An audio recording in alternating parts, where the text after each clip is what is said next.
Hey everyone, Georgie here with Ukraine Matters.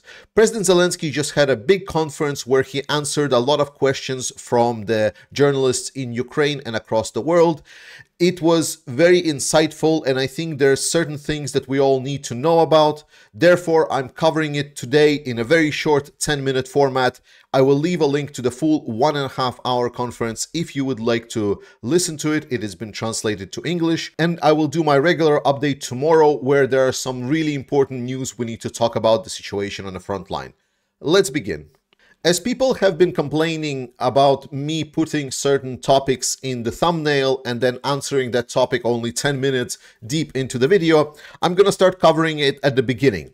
So tackling the question about why the Western leaders evade Zelensky was when President Zelensky answered the question with regards to whether or not he had conversations about lifting restrictions for Ukraine to attack targets inside Russia, and to which President Zelensky has stated that it's been quite tough lately with the Western allies, that they just try to evade Zelensky. They don't want to talk about this topic, essentially dismissing him like he's some kind of annoying child. I think this is childish and petty, and I'm a little bit sorry to hear that this is what our leaders are doing to a country that is in the middle of the war.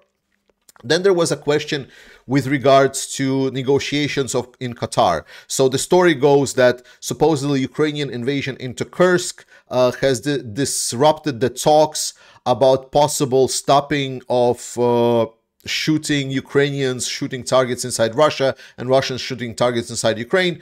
Zelensky said that it was not disrupted because of that it was parallel track, and there is no story that it's all basically made up by the media in a big parts, that there was a conversation that was held online, and in general it's not related on the same track.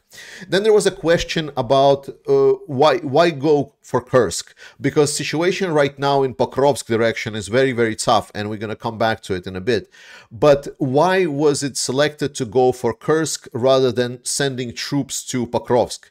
And Zelensky stated that basically that Bakhmut was a learning exercise. Like, he didn't say directly, but this is what he intended to say, that there already were times at this war where they tried to fight Russia essentially man on man, like fight mass with mass, and it was a bloodbath both for Russians obviously at a big, but also for Ukrainians. So Zelensky is basically stating that now with Syrskyi in charge, they are having a different type of strategy, different approach. And I talked about it as well, that maybe they will be more allowing for Russians to take more territory while able to utilize their resources more efficiently and preserve more manpower while attacking somewhere else.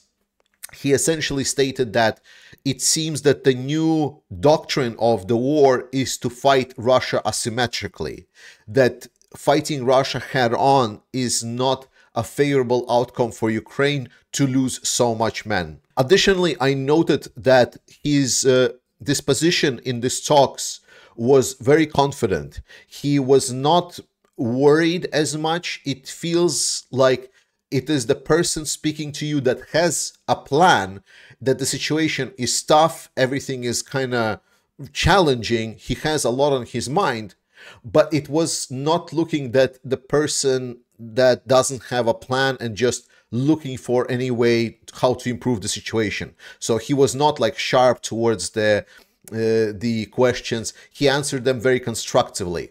And overall, this is also what he emphasized, is that with the new direction, they now have a plan which entails multiple areas. It is both a military plan, an economic pressure plan, a political pressure plan, and a diplomatic pressure plan on Russia. So it's a more of a combined plan of victory, and he's stating that Kursk operation was a very successful and important step in this plan.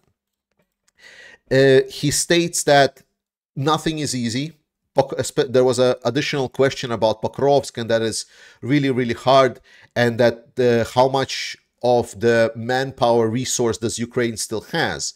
And President Zelensky stated that he doesn't see men in Ukraine as resource.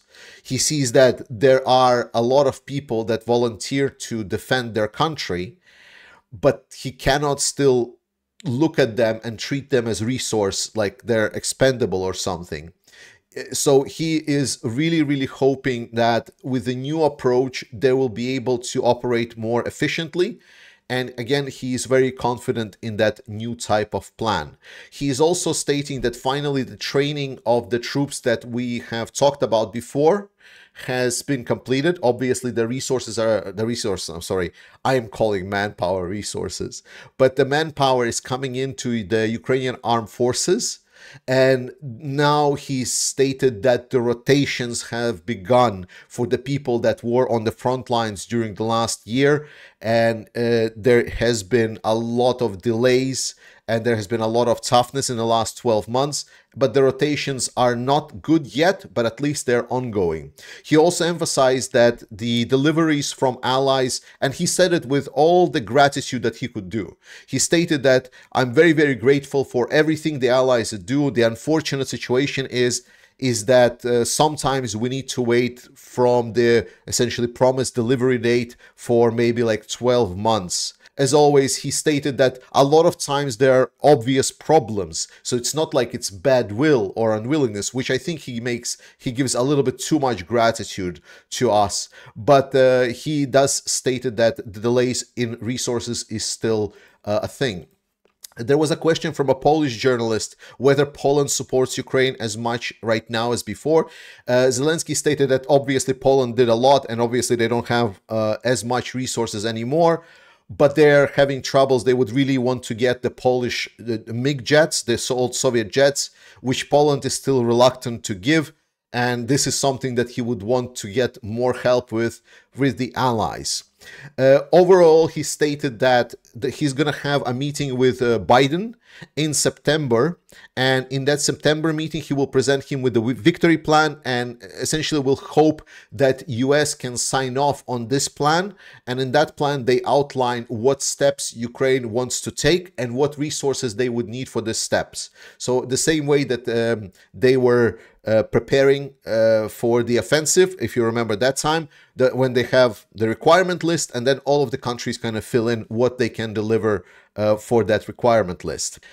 Most importantly, Zelensky stated that while there is obviously issues with weapons deliveries and resource deliveries from the allies, they are still coming and they're very grateful for this. But he also underscored that investments into weapons productions in Ukraine is crucial. And that's why he's very happy to now see that the allies are investing into Ukrainian weapons production.